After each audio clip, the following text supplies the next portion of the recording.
In a sprawling facility reminiscent of the Pentagon, located in an Appalachian valley, rows of empty holes cover the bare concrete floor. Among them, only 16 house towering centrifuges, lying dormant for now. However, if each hole were equipped with a functioning centrifuge, the facility could help the United States address a predicament that affects both the ongoing conflict in Ukraine and the nation's shift away from fossil fuels. Currently, American companies pay approximately $1 billion annually to Russia's state-owned nuclear agency to import the fuel that supplies over half of the United States' emissions-free energy. This reliance on Russian nuclear fuel stands as one of the largest remaining financial flows from the United States to Russia, persisting despite the efforts of U.S. allies to sever economic ties with Moscow. Payments for enriched uranium are made to subsidiaries of Rosatom, which maintains close ties to Russia's military apparatus. While the United States aims to reduce its dependence on fossil fuels and expand its nuclear power capacity, it lacks a domestically owned uranium enrichment company. The United States once dominated the market, but a series of historical factors, including a deal to purchase enriched uranium from Russia after the collapse of the Soviet Union, allowed Russia to capture half of the global market. As a result, the United States ceased its own uranium enrichment operations.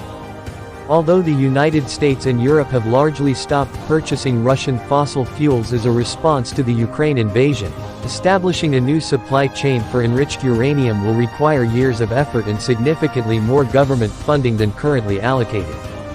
The cavernous facility in Piketon, Ohio, nearly empty after more than a year into Russia's war in Ukraine, serves as a testament to the challenges at hand. Presently, approximately one-third of the enriched uranium used in the United States is imported from Russia, which is the world's most cost-effective producer. Most of the remaining uranium is imported from Europe, with a small portion produced by a consortium from the United Kingdom, the Netherlands, and Germany. Several countries worldwide depend on Russia for more than half of their enriched uranium supply.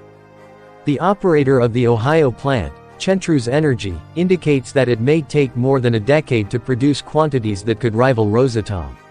Russia's nuclear agency, responsible for both civilian and military fuel production, has also seized control of Ukraine's Zaporizhzhia nuclear power plant, sparking concerns about the potential for leaks of radioactive material or a larger-scale meltdown if a conflict arises.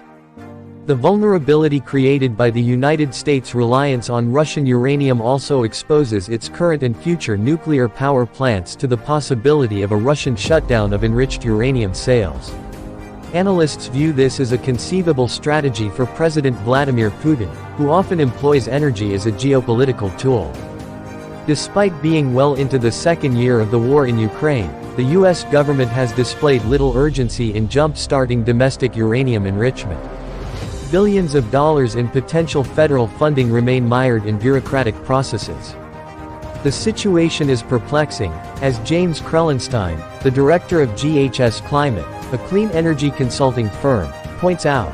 It's inexplicable that over a year after Russia invaded Ukraine, the Biden administration does not appear to have a plan to end this dependence. We could eliminate almost all of America's dependence on Russian enrichment by finishing the centrifuge plant in Ohio. The American centrifuge plant in Ohio would also be instrumental in producing a more concentrated form of enriched uranium necessary for the development of smaller, safer, and more efficient next-generation reactors. Despite receiving billions of dollars in federal development funds, next-generation reactors in the United States are still in the design stage. TerraPower, a U.S. company founded by Bill Gates, has faced delays in opening what could be the nation's first advanced nuclear plant. These delays are partly due to the company's commitment to not using Russian enriched uranium. TerraPower's facility, set to be constructed on the site of a soon-to-be decommissioned coal-burning plant in Kemerow, Wyoming, has promised job opportunities and retraining for the coal plant's workers. However, uncertainties arising from the delays have left some residents in Kemerow skeptical. The situation intertwines the towns of Piketon and Kemerow, both with populations of around 2,400, situated in American coal country.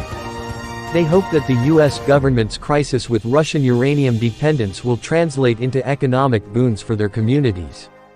Jeff Naveen, TerraPower's Director of External Relations, remarks, "Some of the biggest national security questions facing the country run through Piketon and Kemmerer.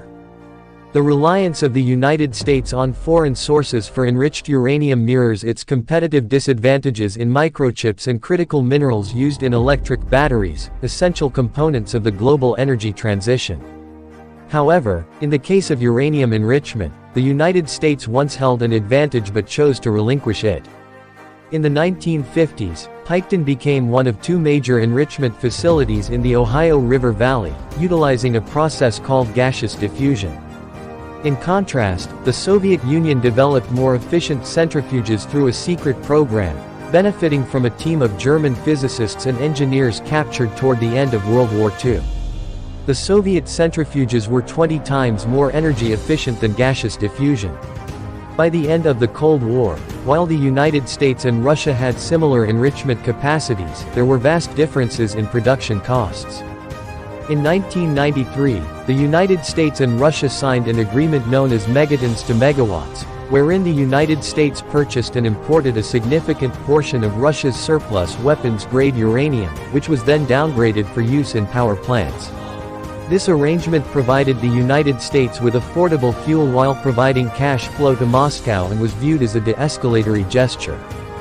However, this agreement also undermined the profitability of America's inefficient enrichment facilities, leading to their eventual closure. Instead of investing in upgraded centrifuges domestically, successive U.S. administrations continued to rely on Russian imports. The Piketon centrifuge plant, operated by Centrus Energy, occupies a section of the former gaseous diffusion facility site. Developing it to its full capacity could create thousands of jobs, according to Centrus. Moreover, it could supply the required enriched uranium for both existing nuclear plants and new-age nuclear reactors. Without the output from Piketon, plants like TerraPower's will have to depend on foreign producers, such as France, which may be more politically acceptable and reliable than Russia but would also be more costly.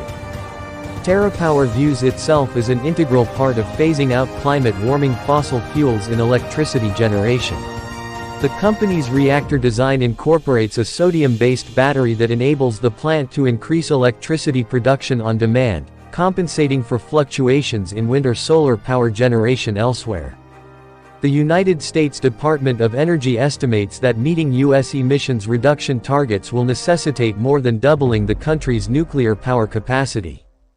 TerraPower and Centrus officials warn that without U.S. competition in enrichment and next-generation reactors, the gap between the United States and its rivals, particularly Russia and China, will continue to widen.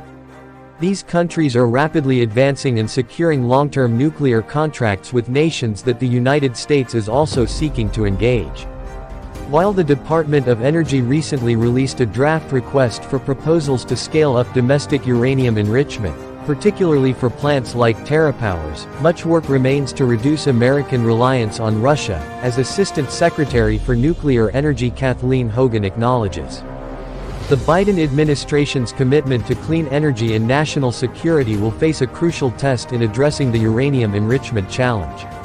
The outcome will determine whether the United States can regain control over its nuclear fuel supply chain, reduce vulnerabilities, and assert itself as a leader in the global energy transition.